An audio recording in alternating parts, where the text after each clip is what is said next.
Cadillac has produced many concept cars over the years, but today I'm going to talk about one that I really wish had made it through to production, and that is the 2003 Cadillac 16. You see it here being driven by Bob Lutz, who was in charge of General Motors product development at the time. And the 16 was really one of those formative cars that I remember seeing on the auto show circuit, especially when it came to the Detroit North American International Auto Show. And I have to say that even all these years later, you're talking about 22 years later, the car still makes a large impression. The 16 was really created in an era before the sport utility craze had fully taken over basically every car company. And it really paid homage to Cadillacs of yesteryear, clearly with the V16 engine under hood, which was Cadillac's first at that point in over 60 years, as well as the proportions and its stately elegance. So let's talk a little bit more about the 16, its philosophy, and its design. Now here is a clay model being produced of the 16. You can see the designers have put tape lines on for the various graphics, as well as moldings, and in some cases highlighting various features of the vehicle. This is also a clay model that is up against a mirror so that they only have to do half the work and you get a full car because it's all symmetric. You just can see the other half in the mirror. But remember, the time at which the 16 was introduced was kind of a lull for Cadillac. Think about the 2002 lineup for Cadillac, for example. You had the Eldorado, which was 10 years old at this point. It had been introduced in 1992. It was still an elegant-looking car, but it was just old and tired, relatively speaking, because it had been in the market for such a long time. Nothing wrong with the design. In fact, I think it was a rather attractive design. It just was something that customers had seen already. Then you have the Seville, and I think the unfortunate thing about the 2002 Seville was that generation Seville that came out in 1998 that followed the 1992 to 1997 generation really just didn't look as good as the prior generation. It toned down a lot of the design elements, and I think it also tried to get better packaging inside, more rear seat headroom and legroom. And really the fact that the car looked like a warmed over 1992 to 1997 Seville, and not in a good way. It's kind of like many movie sequels are not as good as the original. It just really didn't resonate with buyers. Then you have the DeVille from 2002, which also I don't think was a very stately looking car. It just was kind of this milquetoast design with some Cadillac elements thrown in. It wasn't very dynamic, kind of boxy and round at the same time. I don't know how else to describe it. That DeVille was not my favorite overall. Really, the only shining star in the Cadillac portfolio for 2002 was the Escalade, which by this point was starting to take off and really be the profit maker for Cadillac. And, well, it's easy to see why now in retrospect, because that was the Cadillac that really kicked off the SUV craze for the brand. And today, the Escalade is still the profit maker of Cadillac, even more so than it was back in 2002. So it was into this environment that the Cadillac 16 launched as a concept car to really signal that Cadillac was headed in a new direction, the so-called art and science direction, that was really born out of inspiration from the 1967 Eldorado. And you can see that inspiration if you take a look at the 1967 Eldorado's rear and the beautiful taillights, the very crisp edges. That was the inspiration for Cadillac back in 2003. And 2003 was the inaugural year, if you'll recall, of the Cadillac CTS. That car would become really a hallmark car for Cadillac and one that would signal its rebirth. So it was into this environment that the Cadillac 16 launched as a concept car at the 2003 North American International Auto Show in Detroit. And there are a number of things that I love about the Cadillac 16 and some things that I don't necessarily like about it. I will say one of the things I like is the proportions of the vehicle. Beautiful dash to axle. You can see there the distance between the front wheel and the windshield is quite extreme, just like the Cadillacs of yesteryear, the rear-wheel drive Cadillacs of yesteryear. The wheels are enormous. I actually think they might almost be too big on this car, but, well, designers aren't going to agree with me. They always want larger wheels. And you have some elements of Cadillac heritage here, like the vertical tail lamps that you saw in a previous picture, the vertical light signatures in general, the kind of egg crate-y like pattern up front, egg crate within an egg crate grille. Although one of the things that I think bothers me a little bit about the front end is that I'll call it has an inverted Cadillac front end shape. Most of the Cadillacs of yesteryear, like the 1967 Eldorado, have the high point of the front end at the middle of the hood. This one has the high point of the front end at the fender tips. And that to me doesn't look Cadillac, doesn't read Cadillac if you want the classic style and proportion. You have to have that prow on the hood right in the middle of it like the 1967 Eldorado has. But again, this was trying to be a new direction for Cadillac and not just something that was effectively a Cadillac of yesteryear. The other thing that is a little bit interesting to me is the daylight opening on this car is very, very small. It has a very high belt line, a low roof. It would be hard to see out of, but of course it's a concept car. But you have a pretty fat and chunky C-pillar back there and a quarter panel, despite the fact that the wheel is so large. And I kind of wish that this car, to me, it's begging for a more formal backlight, like a more upright backlight and a longer trunk. But that's just my particular aesthetic. And also, you don't really have too many creases on this car. A lot of the forms and shapes are pretty subtle. You do have, obviously, the crease that comes and initiates partway through the C-pillar that starts to form the top of the quarter panel. You have some very tasteful but rather muted fender arches. Those are beautifully surfaced, though. Notice how they kind of pull away from the body and the reflections there. That does have a nice look. Not necessarily Cadillac-y. Cadillac generally had the Squircle-style wheel arches on the Cadillacs of yesteryear, just like the 67 Eldorado. You do have some creases that run partway down the deck lid that you can see coming from either side that take their cue from the top of the tail lights. But again, rather, let's say, muted in terms of the overall amount of creases. The body side in particular has this bone line that you can see partway down based on the reflections.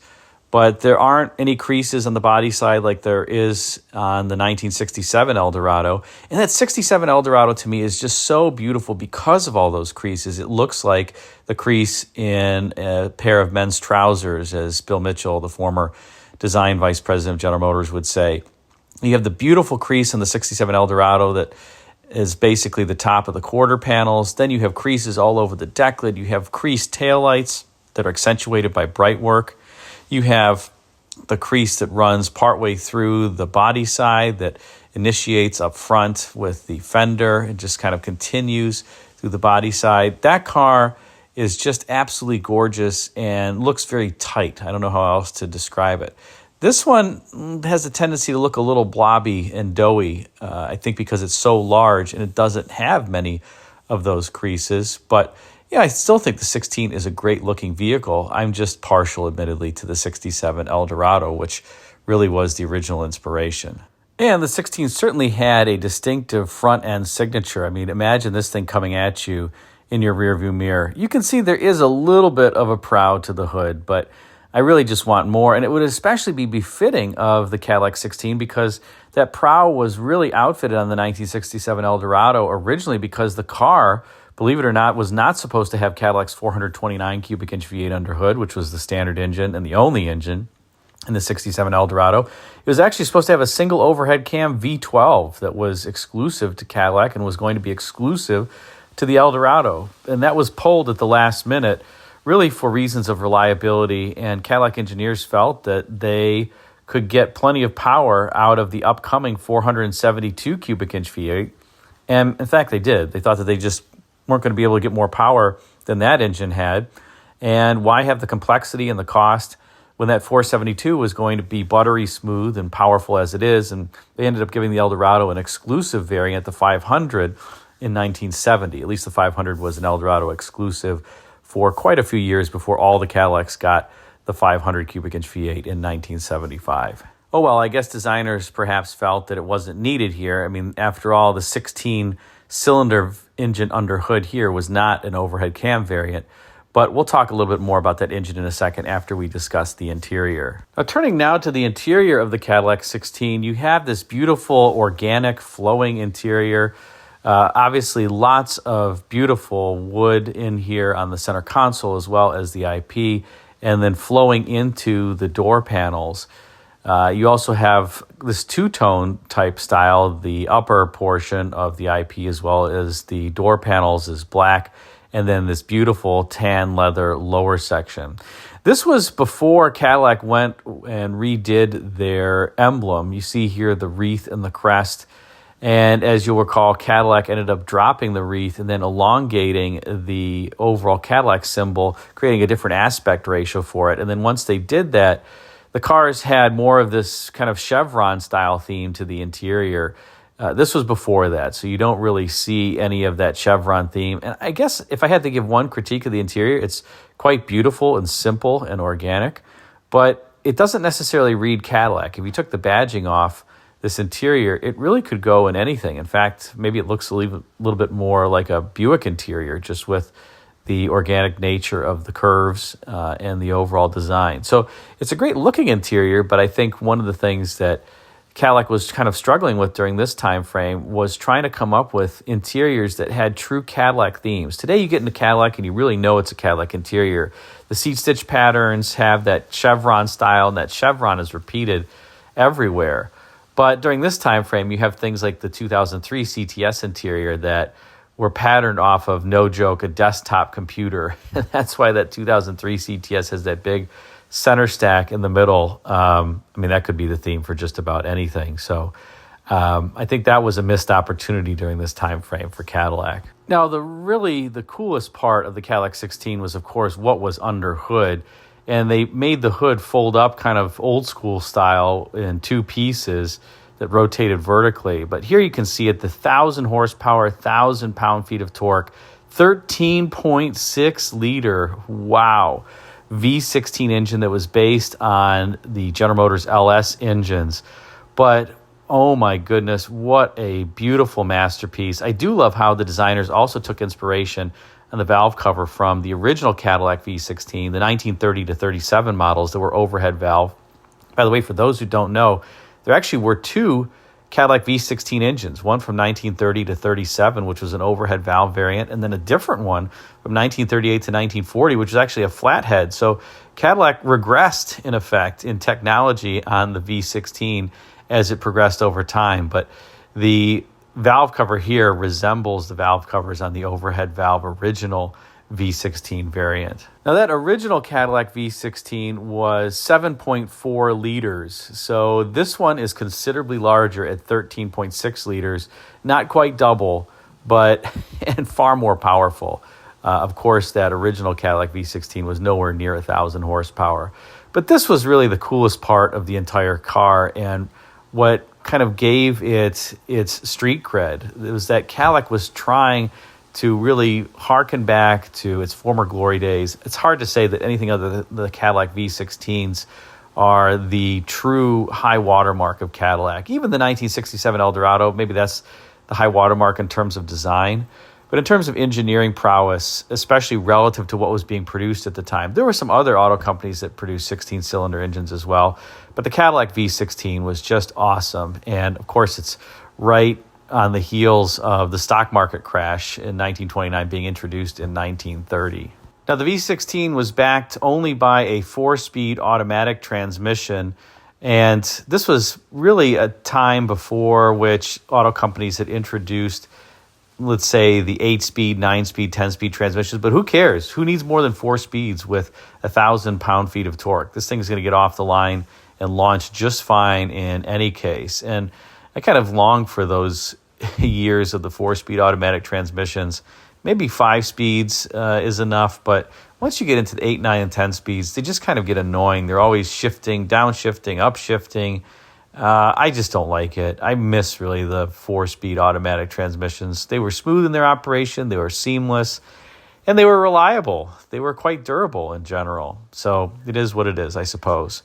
Now, another thing I mentioned that this Cadillac 16 did pick up on the heritage in terms of the valve cover design from the original 1930 to 37 Cadillac V16. If you want another piece of trivia, there's another underhood dress-up package on a production Cadillac that picked up on that theme from the previous V16s, and that was the early Northstar engines. The Northstar, when it was introduced in 1993, if you look at the top cover there, it has those ribs, just like the original V16 engine. So a little bit of trivia for you. So overall, while there are some design elements that I don't necessarily care for on the 16, it really doesn't matter. The car made a dramatic statement. It's, I think, a beautiful car overall. I guess I'm just partial to the 1967 Eldorado, which is what inspired it. But regardless, it's an awesome car. It was an awesome statement. I just remember back in 2003 on the auto show circuit, this was the car that everybody was talking about. Nobody cared hardly about anything else because there wasn't all that much more exciting in 2003 at the auto show than a concept car like this. And so I have to give kudos to the Cadillac designers and engineers who came up with this because it was the right car for the right time. This was obviously before, the era where I would say buyers were super interested in fuel economy. I have no idea what kind of fuel economy this car got. I would guess in the single digits, something like that, mile per gallon, but who really cares? It made a design statement, and it's an awesome, awesome car, and one that I wish Cadillac would have produced.